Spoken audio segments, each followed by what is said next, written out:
Upanishad is a very important literature in the history of Indian religion and culture. It documents variety of knowledge. They are also widely known for their diverse ideas, interpretation in different ways.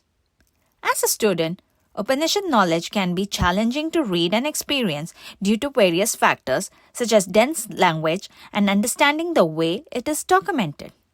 This presentation will give some background information. The Upanishad does not mention any author or the person who has recorded it. Similarly, no date of origin has been fixed because the written text does not limit their antiquity. Most of the Upanishads are dated before the Common Era by many authors. Upanishads are unique in many aspects. They do not tell a story like the epics. Most of the Upanishads lack a storyline, or they are very brief. There are no prayers offered to any specific god other than the Shanti mantra at the beginning. They do not tell you how to perform rituals. Some Upanishads are in poetic form, while some are in prose form. The time period of the Upanishad varies, since there is no consensus on the date. Some are short, some are large, with diverse ideas, and interpretations by ancient teachers also differ depending on the school of Vedanta. Upanishads were composed when memorizing was the only option. Upanishads was composed in Sanskrit, a language known for its dense communication. In general, Upanishad means to sit near a teacher to remove the ignorance. Upanishad is a Brahma Vidya because it destroys avidya, the ignorance. There are more than 200 Upanishads, either in form of manuscripts or in printed. Some Upanishads have multiple names. Some have not been accepted as Upanishad, even though the title says so. Theoretically, there should be 1180 Upanishads based on the Vedic literature. However, the Muktikopanishad lists only 108 Upanishads, which is a part of a conversation between Lord Rama and Hanuman. The three well-known ancient teachers have commented only on 10 to 13 Upanishads, and hence they are called the principal Upanishads. This table shows the 4 Vedas and the number of branches, theoretically leading to 1180 Upanishads. Most of the Upanishads are in question and answer format or as a dialogue. Some of the Upanishads are large, like the Chandogya Upanishad, and there are some that are as short as 12 paragraphs, like the Mundaka Upanishad. The first Upanishad translation was sometime in 1500 during the Mughal period, from Sanskrit to Persian. The translation was for about 50 Upanishads. Following the translation from Persian, more translations were made to Latin and French. The first translation to English was done around 1800 by Ram Mohan Roy, followed by Max Muller and others. In the year 1952, Sri S. Radhakrishnan, the first Vice President of India, wrote a book in English that covered all the main Upanishads.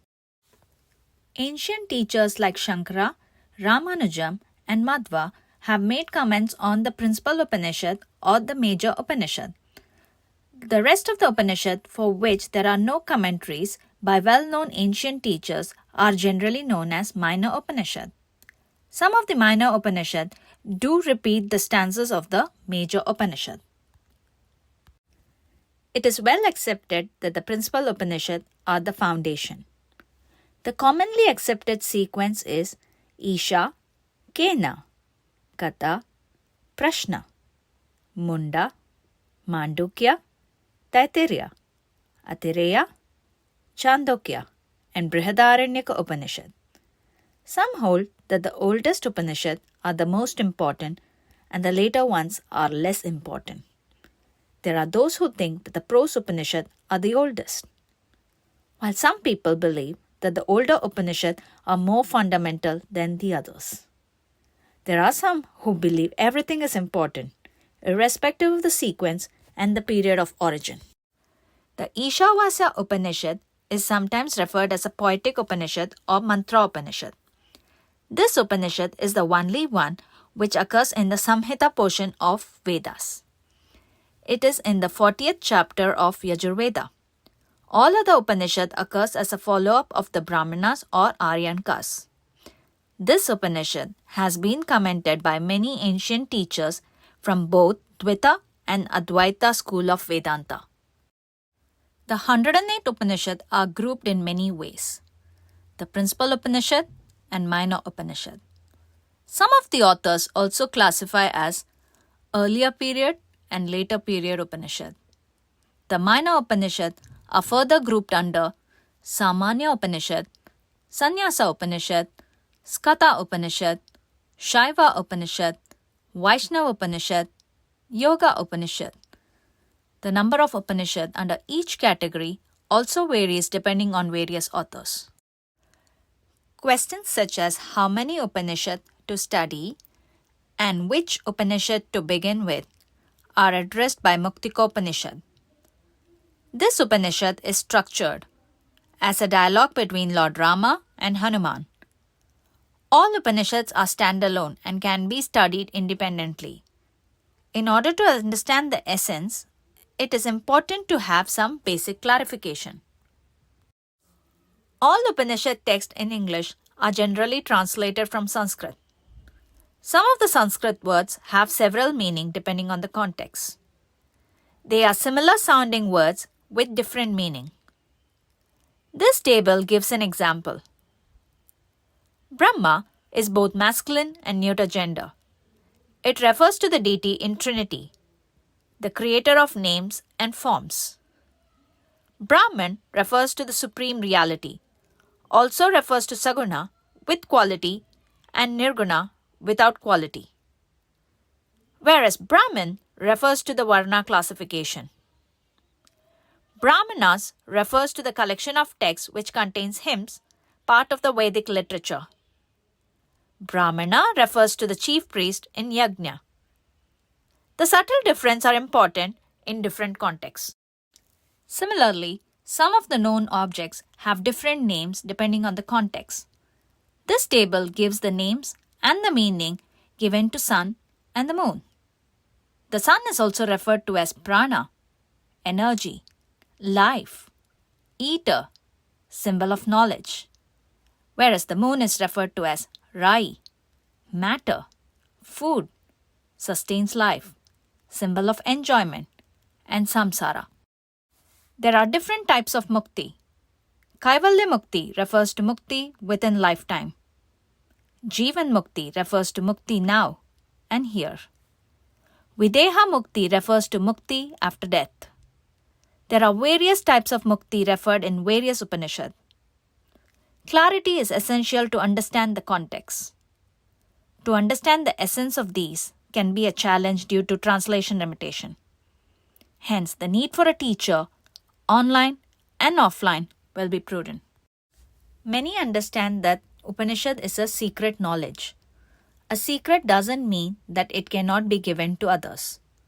It only means it is a knowledge difficult to comprehend, and hence a student has to prepare himself with the basic qualities to receive it through a teacher. It cannot be taught like a knowledge of material.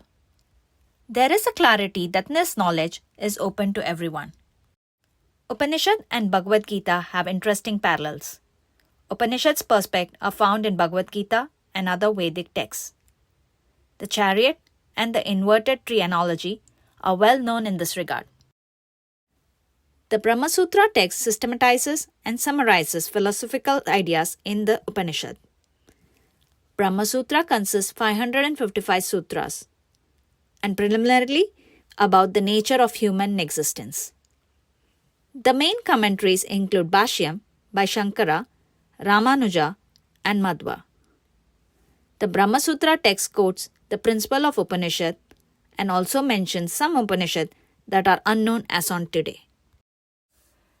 There is unlimited takeaway from the knowledge of Upanishad, be it global perspective, teaching methodology, inquiry-based learning, management concept, concept of dense communication, practical experiment, art of questioning and knowing, student qualification, and the list is long.